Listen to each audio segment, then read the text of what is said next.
said, well, play bass. I said, well, I've never played bass. And they said, that's the only thing you've never played. It's about time you learn that. And I went, good point. So I became a bass player on the spot. And you played for Leonard Skinner, am I correct? I did. After Blackfoot formed, which was September of '69, yeah. The end of '71, I joined Leonard Skinner. Blackfoot's had a couple of hiccups through the years. Young, youth, just in each other's hair all the time. Right. Growing pains. And two of us actually went down to help them record. They had lost a member.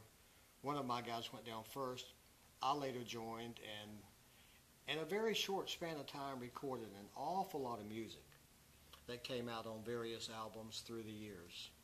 But not while we were in the band, because I was with Skinner 5 minutes, as I say, like 20-something others. Excuse me. But I did a lot of recording. After 6 months, I told the other guy, my bandmate, that I wanted to get the other guys, put Blackfoot back together. We had helped our friends out, Leonard Skinner, who was the 1%, as everybody knows, the early band.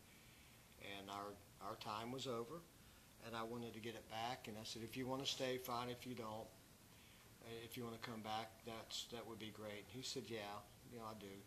So we put Blackfoot back together, and for the most part stayed together from then on until 1986. How did Ricky Medlock? How did he get with you? Was he from Leonard Skinner originally? Am I correct? No, he and I are the two that joined Leonard Skinner. Oh, together, you guys joined that together. Mm-hmm. Okay. He went a little bit ahead of me, and they had some trouble with their bass player. And I always said, if something happens, give me a call. Give me 24 hours. So. Yeah. I had gone back up north, but the band had moved to New York in 1970, and I went back up there because I had more friends there than I did in Florida since I'd left high school. And he called me one Thursday, and he said, "If you want the gig, it's yours." And I said, "I'll be there tomorrow afternoon." So next day, I jumped on a plane, and back then you could fly, big cabinets and all, and there I was. Yeah, right. But Ricky and Jackson, our drummer, the three of us are the ones that had grown up since kindergarten. And just before kindergarten, we were friends, and we were, 4 years old, I think. Okay. About as early as I remember life, those two guys were part of my part family. of your life. Yeah. Okay. And he's with Blackfoot, am I correct? He started Blackfoot with you, or he? Ricky Medlock and Jackson Spires, and I with Charlie Hargett, who's still with us, even today. Yeah. Now, Jackson knew Charlie. I had not met him until they brought him in. Charlie and Ricky and I had a band a few months prior to Blackfoot. That's when I had met Charlie. And when he came into audition, he played Badge by Cream. And when he did that middle guitar section, we're like, oh, you got the job. Yeah. You can play that, right? That's all we need to hear. That was good. It was good. Oh, yeah. So how'd you come up getting to your band, Blackfoot? How'd you come up with that name, Blackfoot? I mean, why did you come up with that out of all those names? Jackson Spires and I, being of native descent, wanted something to do with our heritage, but we didn't want to be too blatant. Of course, that got thrown out the window. As mentioned, I'm Muskogee Creek. He was Cheyenne and Cherokee. And so none of our tribal names sounded like a band name. And one night, watching Johnny Cash in New York City in 1970 on his variety show, he always had about a 5 or 10 minute segment to honor Native Americans. Very cool, and I'll think back on it. And we're sitting there, and Jackson said, Blackfoot. And we went, yeah. Yeah, that's cool. We were called Hammer. We got to New York from Florida. We found out a band on the West Coast had a new album out under the name Hammer. So we changed the name to Free. All Right Now came out 2 weeks later. And so we were at that moment when we had to change the band's name yet one more time.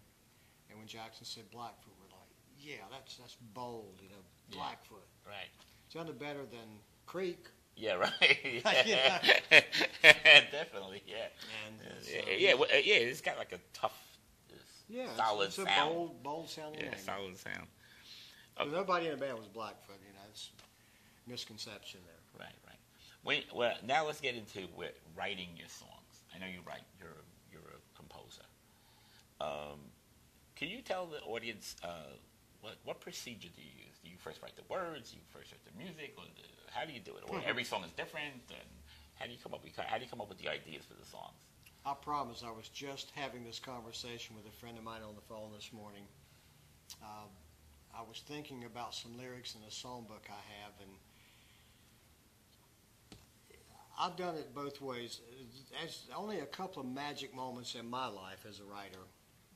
I was sitting on a plane on runway of Newark Airport one time, and this idea came in my head. I mean, this tire just came back from Europe, I think it was, and I'm thinking, it's the first two lines that just came to my head, and the song just came out of nowhere. And it was, on the runway again, touchdown, I don't know when I've been this tired kind of thing. And I wrote that whole song. I was flying into Jacksonville to get my truck to drive 100 miles to my cabin, and I got to my sister's house, and I walked in and I sat down and played it on an upright piano. It was all in my head, words and everything. But that's only one other time I wrote. When my father died, I kind of woke up out of a half sleep one night and thought, it's been 10 days since my father died. It's been 10 days since I last cried. And I grabbed a pencil and a notepad, and it's like somebody took my hand and just moved it. Wow. And I got up the next morning. I had thumbtacked it to the wall, and I thought, I wrote that? Wow, yeah, I'm pretty proud of that. But ordinarily, for me, it's usually been music first. A melody, a chord progression. So I've got a lot of those that to this day I haven't put words to, and I've got a book full of lyrics I never put music to. Yeah. Jackson and Ricky wrote the overwhelming majority of all the songs that we recorded throughout the career of Blackfoot. And it was more Ricky coming up with ideas musically and then Jackson writing lyrics. But a lot of songs Jackson wrote, he being a former bass player and switched to drums, he only could play with two fingers because he had his hand burnt when he was a kid. Oh, wow. He wrote a lot of what we did were actually his songs, pretty much complete. So they had a great partnership. With Jackson and I, it was usually me coming up with music and he lyrics, or a lot of times I would have all but that last verse. I'd work on it for months. I'm like, gosh, I'm just stuck. And I'd say, Jackson, can you help me? And he'd go, how about this? And you have it ready. And I'm like, how do you How do do that? that? He would write on matchbook covers and napkins. Whatever it takes, right? So if you're a solo writer, you generally come up with both. You have an idea of a melody and some theme to write about. If it's a partnership, more often than not, to my knowledge and the people I know, it's usually somebody's going to come up with more of the music, somebody else more of the lyrics. Yeah, usually that's how it is. Yeah, You're right. You're right about that. Elton It's true. John, I can Yeah. tell you, I was talking to my friend about this morning. An interview he did way back in the late 70s. He said he gets lyrics from Bernie Taupin, stacks of them. And he sets it up and he looks at it and he sees whether or not there's a cadence, a rhythm to the lyric. And he'll play a couple of things. And if he doesn't have something formulated in about 5 minutes, he takes that and throws it over here and he goes to the next one. He said he rarely ever spent more than 8 or 10 minutes. If he didn't have anything by then, it's like next. But he's a genius. Yeah. He's through way more songs I'll ever even start. Do you ever have you feel? I know you just mentioned when your father passed away that you felt like almost like a spirit came to you and took your hand and wrote it. Mm-hmm. Do you ever feel some of your songs are